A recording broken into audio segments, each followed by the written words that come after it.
ऐसी ऐसी औरतों का भी क्या होगा। ऐसी ऐसी औरतें जो 42 साल 45 साल, ऐसी ऐसी औरतें अपने पति को मारकर अपने बच्चे को लेकर अपने घर जाकर बैठ जाती हैं। अब ये इसको मारना ना कहे तो क्या कहे। पति को इतना तरसाती, खाना बनाकर नहीं देती, नहीं काम पे से आ रहा, पति को इतनी प्रताड़ना, क्या कमा रहा, मतलब इतनी ज़्यादा बहस करती जिसका कोई हद नहीं। इतनी प्रताड़ना के बाद पति क्या करता, उससे हाथ भी जोड़े, पैर भी पकड़े उसके, मतलब जो नहीं करना था उस आदमी ने उसके साथ वो कर लिया। पैर पकड़ के माफ़ी मांग ली तो ऐसे मुझे मत किया कर, लेकिन वो औरत नहीं मानी। उसने 19 तारीख में यानी 19 जनवरी को एक वीडियो डाली, अगर मेरी मौत किसी भी कारणवश हुई, गाड़ी के नीचे आया, जो भी उसने सब कुछ बताया, गाड़ी के नीचे आया या ट्रक के नीचे आया, कैसे भी, मेरी केवल मौत का जिम्मेदार मेरे ससुराल पक्ष और मेरी पत्नी होगी। मेरे 2 बच्चे हैं जो अभी छोटे छोटे हैं। जो बेटा है, बड़ा मेरा बेटा है, वो 7 वर्ष का है और छोटी 4 वर्ष की मेरा बेटी है। मैं अपनी पत्नी से बेइंतहा मोहब्बत करता था।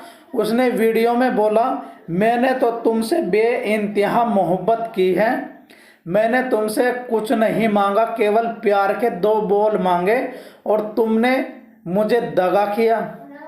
जा कर के अपने ससुराल में बैठ गई, सॉरी ससुराल में नहीं, अपने घर बैठ गई दोनों बच्चों को लेकर। ये कन्नौज की रहने वाली है और ससुराल इनकी उत्तर प्रदेश मैनपुरी में है, जहाँ का ये रहने वाला है। इनका नाम है, इनके पति का अनिल कुमार शर्मा, जिसकी उम्र 42 वर्ष है। इनके पिता का नाम है प्रेमचंद्र शर्मा।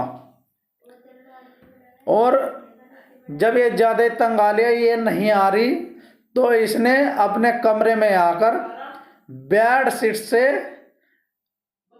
फांसी लगा ली। और ये पत्थर मंडी का रहने वाला था, मैनपुरी की। होली के दिन भी इतना बड़ा विवाद किया इसकी घरवाली ने, जिसकी कोई हद नहीं। तब से ये अपने घर पे बैठी थी। और थाना प्रभारी है फतेह बहादुर सिंह भदौरिया, यहाँ का थाना प्रभारी है।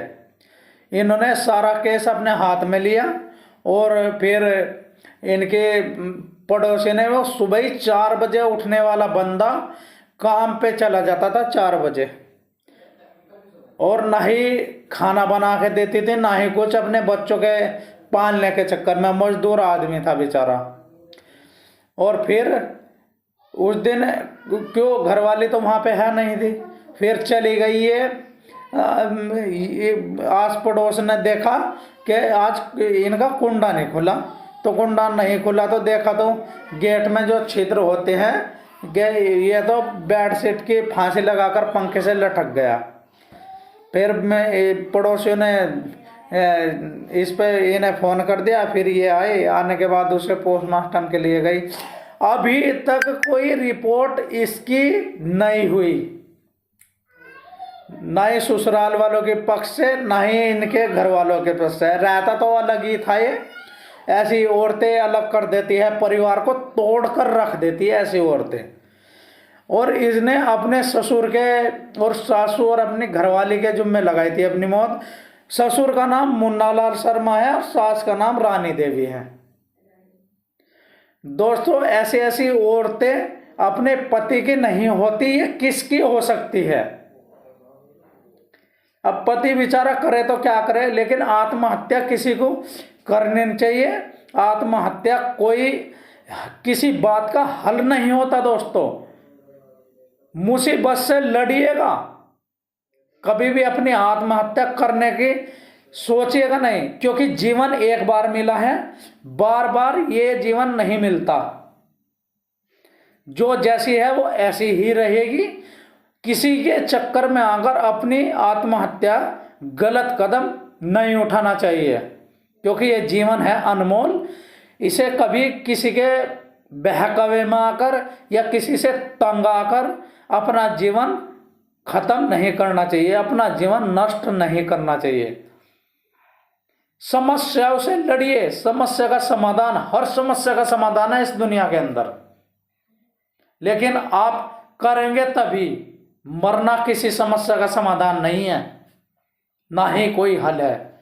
आपके मरने के बाद कुछ नहीं होता, 2 दिन के अंदर आपको लोग भूल जाते हैं, तीसरे दिन कोई याद नहीं करता।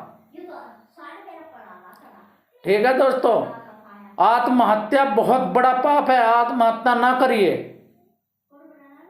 और जाते जाते मैं एक कहना चाहूंगा कि ऐसी औरतों को कैसी बड़ी सजा मिलनी चाहिए जो अपने पति का खून करके अपने मायके में जाकर बैठ गई। मुझे ये बताइए, मैं आपसे पूछना चाहूंगा दोस्तों।